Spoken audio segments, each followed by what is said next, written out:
Okay po, ang topic natin ngayon, high blood pressure, pero kakaiba tong topic ko ngayon. Yung high blood na tinatawag natin, isolated lang. Anong ibig sabihin? 'Di ba alam nyo ang high blood pressure, 'di ba? Ang normal is 120/80. Tinuturo ko sa inyo. Paglampas ng 140 o lampas ng 90, sinasabi natin may high blood. Pero itong kondisyon na ituturo ko, kakaiba. Paano kung isang numero lang ang may high blood? Paano kung yung una lang ang mataas, yung 140 ka lang lampas? Paano kung yung pangalawang numero lang ang mataas? Anong ibig sabihin nito? Nangyayari to. Iba ang gamutan dito. Okay, explain ko kinig lang kayo maigi.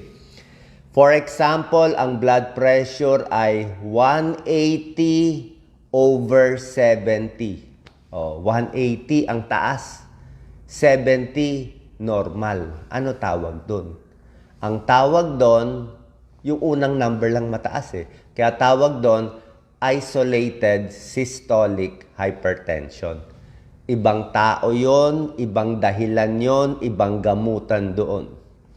Sa pangalawa namang sitwasyon, yung unang number, normal, 130. Yung pangalawang number sa baba, ang mataas, 100. Palagay natin, 130, 100. Okay yung una, yung pangalawang mataas. May alam pa ako na mga 140/110. Yung 140, borderline. 110, sobrang taas. So, bakit ganoon? Pag yung ibaba naman ng mataas lang, ang tawag doon, isolated diastolic hypertension. So, bilang internist, bilang cardiologist, ito talaga linya namin. Iba-iba to, iba-ibang gamutan. Kailangan po makinig kayo. Okay? Unahin natin yung mataas yung ibaba. Okay? Yung 140, 110. Yung mga 130/100. Ang tawag dyan, isolated diastolic hypertension. Yung pangalawang numero ang tumataas. So, ang blood pressure, dalawang numero. Yung systolic, yan ang number pag ang puso bumobomba. Pag contract ng puso, yung contract niya, yun yung malakas. Pag yung puso nakarelax in between the beats, yun yung mas mababa. Yun ang nakukuha natin dito. Yung una pati yung pangalawa. So, 120/80 ang normal. Ito mataas lang yung ibaba. Let's say, tulad nga na example ko, 130/100. Yung 100, sasabihin na iba, Dok, kailangan ba ako matakot? Yung over ko lang ang mataas explain ko sa iyo, kailangan tayong matakot kahit yung over lang. So, sino at paano tumataas yung pangalawang numero lang? Ang nagkakaroon ng isolated diastolic hypertension ay mga kabataan, mas bata. Yung ganito ang blood pressure karamihan sa inyo, edad 30 years old, edad 40 hanggang 50 lang. 50 and younger. Usually, lumiliit yung mga arterioles, maliliit na arteries. So, mas bata yon, mas excitable, minsan yung iba may nervyos, mas matataba sila na mas bata. Pwede rin may mga sakit, mga kidney disease. Yung mga may kidney disease na bata, ganyan ang blood pressure. Yung mga may obesity, may sleep apnea, yan din ang blood pressure. Alcoholic, mataas ang triglyceride po pwede din. Yung mga dating may sakit sa puso na bata pa, okay? Mga lalaki, mas prone magkaroon ng diastolic hypertension. Tulad na sinabi ko, pwede nyo po i-comment yung blood pressure nyo, yung mababa ang mataas. Ang usually nakikita ko, mga 130/100, yan ang mga mas common. So, ano ang komplikasyon nito? Ang komplikasyon, pag yung isolated diastolic hypertension, pareho din sa komplikasyon ng parehong mataas. Yung parehong mataas, palagay natin, 180/110. Ayun, normal high blood yun, parehong mataas. Complication is still the same. Heart disease, heart attack, heart failure, irregular heartbeat, barado yung mga ugat sa paa, peripheral artery disease, Pag nagka-complicate na, doon ng, siyempre, heart attack na, sakit dibdib, hinihingal. Ngayon, kung meron kang isolated diastolic hypertension na yung mababa lang mataas, ano sintomas? Alam niyo ano sintomas? Wala. Walang sintomas. Karamihan walang sintomas. More than 50% walang sintomas. Actually, 90% ng taong 90% ng taong may isolated diastolic hypertension, hindi nila alam may mataas yung diastolic nila. Tapos, almost 80% sa kanila hindi ginagamot.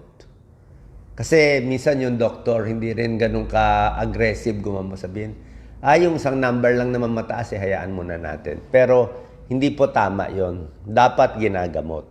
Okay? Merong mga gamot na mas bagay sa isolated diastolic hypertension. Pag yung second number, di ba? Anong gamot bagay? As usual, yung tinuturo ko sa yung favorite ko na pinakamalakas na gamot na, di ba? Yung lagi kong tinuturo, generic yun. Wala mo tayo na-endorse, generic. Amlodipine. Di ba? Calcium channel blocker ang first choice. Para kung mataas yung mababa. Amlodipine, felodipine, lacidipine, whatever. Second and third choice, yung mga pril. Enalapril, captopril, lisinopril. Third choice, yung mga sartan. Losartan, valsartan, telmisartan. So, yan ang mga babagay. So, tandaan nyo, pag yung ilalim mababa, yung mababa ay mataas, yung second number, ginagamot. Huwag papabayaan. Okay, pareho din yung komplikasyon. And usually, sa kabataan, 40, 30 years old, may kidney problem, mas excitable, mas overweight, sila yon. Itong kabilang situation, pabaliktad. Yung unang number naman ang mataas. Oo. Meron dyan meron pa nga 200/80. Ang taas nung una, pero yung pangalawa, normal. Meron dyan ako, 170/60. May ganon. 170, ang taas, oh. Ay, yung 60, ang baba naman. Ano gagawin? Pag binigyan ng gamot, baka lalong bumaba. Yung 60, baka bumaba, natatakot. So, gagamutin, hindi gagamutin, tuturuan ko kayo. So, yung kanina, sabi ko, sa diastolic hypertension, gamutin. Kailangan gamutin. Kailangan ibaba yung second number. Pero dito sa isolated systolic hypertension, sino ang tinatamaan nito? Okay? Ang tinatamaan nitong 180/70, yung malayo yung numero, ay matatanda naman. Opposite to. Usually senior, usually above 65, 70 years old, mas matatanda, mas tumataas yung una, mas bumababa yung pangalawa. Kasi kasama to sa aging. Pag tumatanda tayo, tumitigas yung mga arteries natin. Pag tumitigas, so matigas siya, meron ng bara-bara. So pag bomba ng puso, masikip. Kaya ang taas ng unang number. Tapos, kasi nga yung mga arteries natin hindi na elastic, baga sa goma, hindi na malambot eh. Matigas na siya eh. Kaya pag relax ng puso, mahina na rin siya. Hindi na siyang nagko-contract masyado. Kaya yung second number naman, mababa masyado. Kaya ang BP, 170/60. Meron pa nga dyan, 150/50. Meron gano'n na, 50 na lang yung... Dahil ang taas nung difference nung una at pangalawang numero, tawag namin dyan pulse pressure. Ang lakas din ng pulso nila. Ang taas ng pulso nila. So, nangyayari yan sa may edad. Bukod sa may edad, ano pa? Anemic. Pag anemic kasi, kulang ka sa dugo, sa oxygen, sa nutrition, nahira. So, kulang ang oxygen ng katawan mo. Gagawin ng puso, bobomba ng malakas. Pag nambomba ng malakas, ganyan na naman, isolated systolic hypertension. Mataas yung una, mababa yung pangalawa. Hyperthyroid, di ba? Pag hyperthyroid, palpitation, lakas ng kabog ng puso, ganun din. Mataas yung unang numero, mababa yung second numero. Mga diabetic, pwede rin. No? Obese, pwede rin. Maalat kumain, pwede rin. Okay? Ano komplikasyon nito? Pareho din eh. Pag mataas man yung una, yung pangalawa o pareho, ay parehong komplikasyon. Heart attack, stroke, ganun pa rin, nagbabara pa rin. May sintomas ba ito? Pag unang numero, tulad na sinabi ko, karamihan walang sintomas. Karamihan wala. Pag sumakit na yung batok, medyo ano na yun. Medyo parang mas serious pa yun. O mas swerte nga kung may symptoms, magpapacheck eh. Pero usually, karamihan walang symptoms. Tsaka nagbabara na. Okay? Tapos, ito mahalaga, ano ang gamutan? Okay? Iba ang gamutan dito. Sa isolated systolic hypertension, first number mataas, second number mababa. Usually sa senior to, 50, 60, 70 pataas. Ang number one choice nyo, as usual, ang favorite ko, amlodipine na naman. Lagi ko sinasabi sa inyo, di ba? Pinaka magandang gamot, favorite ng cardiologist eh. Kasi malakas talaga siya. Oo. So, yun pa rin ang first choice mo. Amlodipine, o gusto mo felodipine, first choice for isolated systolic hypertension. Pinaparelax nitong mga amlodipine, calcium channel blocker yan, yung artery para lumuwag. Ano second choice? Pwede yung mga pampaihi konti. Pero sa Pilipinas, ayaw natin masyado ng pampaihi kasi mainit na eh. Pinapawisan na tayo, baka bumagsak ang potassium. Tapos dito sa isolated systolic hypertension, may mga gamot na mas ayaw natin. Pwede rin ibigay pero mas mahina sila, less efficacy, less effective. Ito yung mga losartan, valsartan, mas mahina. Tsaka yung mga pril, enalapril, captopril, lisinopril, mas mahina.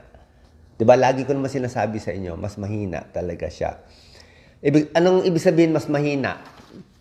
Kung ang BP mo 200/80, tapos bibigyan mo ng losartan o enalapril, hindi bababa. Bababa lang konti, baka ma-stroke pa rin yung tao.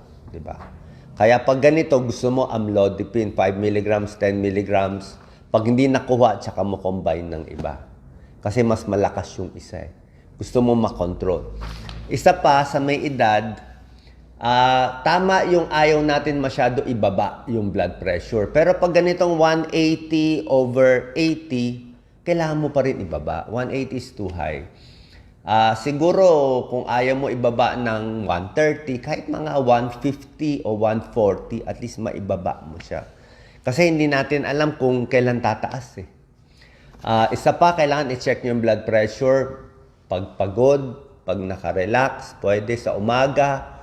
Sa umaga dapat sine-check ang BP. Umaga o gabi, mas delikado sa umaga. Maraming namamatay sa high blood umaga. Marami na stroke umaga. Lahat ng taas ng BP sa umaga. Bakit? Ay pagkagising, mataas ang cortisol, bagong adrenaline, di ba? Maaga eh. Nandun lahat yung energy, nandun tumataas ang BP. Kaya na-stroke karamihan ng tao umaga, mga 5 a.m., 6 a.m. hanggang 9 a.m. Yun ang highest incidence eh.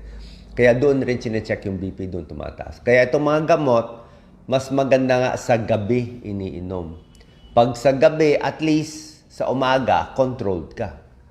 Kasi kung sa umaga mo ininom, tapos pagdating ng next day, wala nang epekto. Tapos maha-high blood ka ng alas 5 ng umaga, tulog ka pa nun hindi ka naman makainom ng gamot. So malilate ka na. Diba? Malilate ka na sa gamot. Meron kasing morning hypertension Okay? Malinaw ba? Pakiulit na lang kung hindi malinaw sa inyo. So yun po. Kung tinatanong nyo, paano kung parehong mataas? Wala tayong magagawa. Talagang super high blood ka, parehong mataas eh. So, ano magagawa para ibawas yung high blood? Wala eh. Umiwas sa pagkaing Pilipino. Yun naman eh. Anong pagkaing Pinoy? Sobra tayo alat magluto. Super. Yung mga restaurant natin, minsan gusto ko nga mag-complain eh. Talagang, hindi, mababait yung mga waiters, di ba? Mababait sa akin, ang daming binibigay na ulam sa akin lagi. Kaya lang, ang alat nating gumawa. Ang timpla, sobra alat. Talaga. So, yung salt, pag sobra ka salty talaga, lalampas tayo sa 2,000 milligrams in a day, high blood ka. So, low salt talaga ang number one.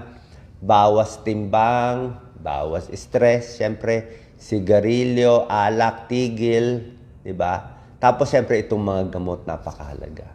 So wala tayong choice, kailangan natin to. So, nakita nyo yung unang number mataas, pangalawang number mataas, parehong mataas, amlodipine pinaka-recommended nila, calcium channel blockers. Pang-BP siya eh. Tapos itong mga iba, pwede siyang second choice, itong mga losartan, valsartan. Tapos yung iba, yung mga metoprolol, propranolol, parang tulong lang siya. Pero kung gusto niyo talaga makontrol ang BP, ito gagawin natin. Paano po nakatulong to? Comment nyo na lang, tapos kung meron pa akong topic na hindi nakita. So, ang pinaka-lesson, kahit yung second number lang mataas, 130 over 100, kailangan gamutin. Yung doktor kailangan gamutin. Baka minsan nakakaligtaan. Kasi baka sabihin, 130 lang yung una ba't ko pa gagamutin? Yung second lang, pareho Parehong deadly. Ito, 2 times the risk of heart attack and stroke. Pareho rin, wala Pag yung una mataas, pwede mo sabihin, ay matanda lang siya, mataas yung una, baka bumaba. Pero pag yung unang number mataas, kailangan mo pa rin ibaba konti. Siguro yung pagbaba mo lang, mas swabe lang konti. Diba? Mas konting swabe. Yung dosis, ina-adjust na mas swabe para maibaba mo lang konti. Okay? Saan po nakatulong tong video? God bless po. Share po natin.